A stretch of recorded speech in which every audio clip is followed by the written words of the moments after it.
The film is an adaptation of Primary Colors, a novel of politics, a roman à clef about Bill Clinton's presidential campaign in 1992, written by then Newsweek journalist Joe Klein. However, what we see on screen isn't a one-to-one translation. Despite the inevitable and all too evident similarities to Clinton, his staff, and the backdoor antics that plague the campaign, the film filters the narrative through the eyes of an up-and-coming political operator named Henry Burton, and how he gets ingratiated in Governor Jack Stanton's presidential bid. How many of you work jobs that just pay the rent no matter how many hours you put in? I see. Yeah. My mama worked jobs like that after my daddy died. I remember her coming home from work just bone weary. You know what I mean. And I know she wanted to play with me and ask me about school, but sometimes you're just too tired to do anything but heat up a TV dinner and blob out in front of the tube. You got that one right. There you go. And I don't have to tell you how hard it is to be looking for work. Hey, I don't have to tell you anything about hard times. So you know what I'm gonna do? I'm gonna do something really outrageous. I'm gonna tell the truth. I know what you're thinking. You're thinking he must really be desperate to do that, but if you had to swallow enough garbage. You can say shit, we're X-rated.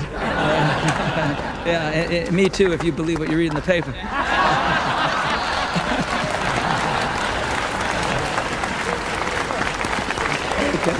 Okay. All right. Here's the truth. No politician can reopen this factory or bring back the shipyard jobs or make your union strong again. No politician can make it be the way it used to be, because we're living in a new world now, a world without economic borders.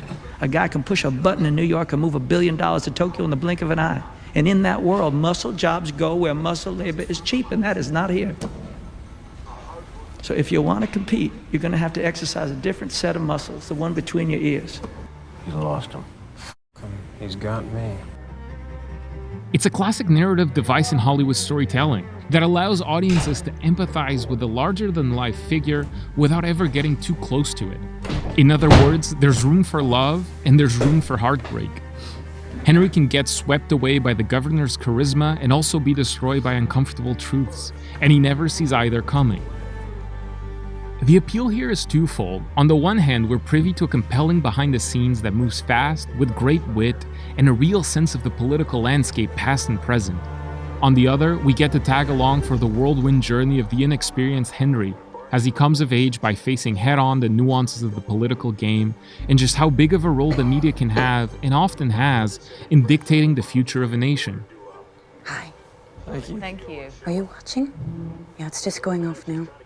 And we're out. Thanks, everybody. All right, folks, that's right. And it's over. The film is quick to jump into the deep end of the political pool, and in the middle of a chaotic campaign, with potshots and scandals being fired left and right, comes a moment of peace. A moment that digs deep for humanity and finds it, and it comes in the form of a patient, methodical shot full of symbology. More precisely, this shot. Nichols said in an interview that this was the very first sequence he envisioned upon reading Joe Klein's book, and that he immediately knew how to shoot it. Starting from outside the shop, slowly pushing in,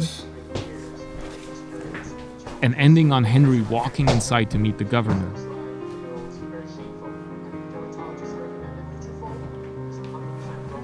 If the first thing that comes to mind as you watch this shot unfold is Edward Hopper's 1942 masterpiece Nighthawks, you're not the only one. Nichols never publicly acknowledged such influence, at least not explicitly, but the parallels are inescapable. Nighthawks came in the heels of the Pearl Harbor attack of 1941 and the grim months of fear and paranoia that followed. Perhaps because of that, many art critics have a dark reading of Hopper's work, leaning on the sense of alienation and the vacant gazes of the diner's attendees as a justification to the nihilism they claim it represents. But the Art Institute of Chicago sees it differently. Sarah Kelly Oler, a curator of the museum, writes that perhaps Hopper saw this brightly lit diner not as a place of disconnection, but as a beacon of light and hope against the darkness, a moment of finding community when everything outside seemed grim and unbearable. This optimistic reading, one that sees Hopper celebrating the tired and hard-working common man, has a direct link to the donut shop scene, in which Governor Stanton connects with the same demographic, one being personified by the friendly, hard-working, and not-too-bright Danny, the employee working the night shift. There may not have been a world war in the early 90s, but America was battling a severe economic recession, something that the Clinton campaign reflected. Their platform was in part intent on battling the dire economic prospects that face America's younger generation.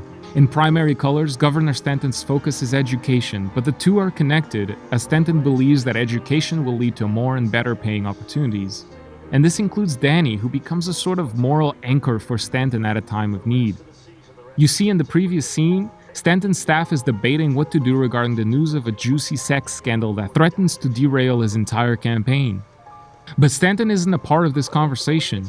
He escapes the noise by trying to connect to his core values and to his constituency, reminding himself why he decided to go down this path in the first place. Again, Oler's reading of Nighthawks comes to mind, a moment of finding community when everything outside seems grim and unbearable. It's undoubtedly a scene of idealism that helps Nichols paint his own painting, that of a flawed man with good intentions that often lacks the morality that people demand from a president, but that simultaneously might be exactly who the country needs in order to move forward. The reason he's at the donut shop in the first place is because of his own indiscretions, the past coming back to haunt him. When it comes to people, things are never simple, and Nichols is one of the great masters of observing the nuances of human behavior. Equally fascinating is how, despite the focus of the scene being the governor, the point of view is actually Henry's, because this is a crucial moment for him. Up to that point, Henry wanted to believe in the governor as a politician and as a human being, but kept bumping against outside allegations and internal behaviors that fueled his doubts. But this scene, in which he sees the governor talking to Danny with no cameras and no press around, genuinely connecting to him, ultimately determines where Henry's loyalty will lie when push comes to shove, even towards the end when he's faced with a complex moral decision. In a film filled with terrific performances, gorgeous cinematography, and fluid camera movements, this shot just hits differently. It's smooth and tranquil, a shot that seems to be a product of a filmmaker who understands the darkness coursing through the political landscape, but who nonetheless places value in a sense of community and chooses to believe in a bright future without neglecting the harsh realities of the present.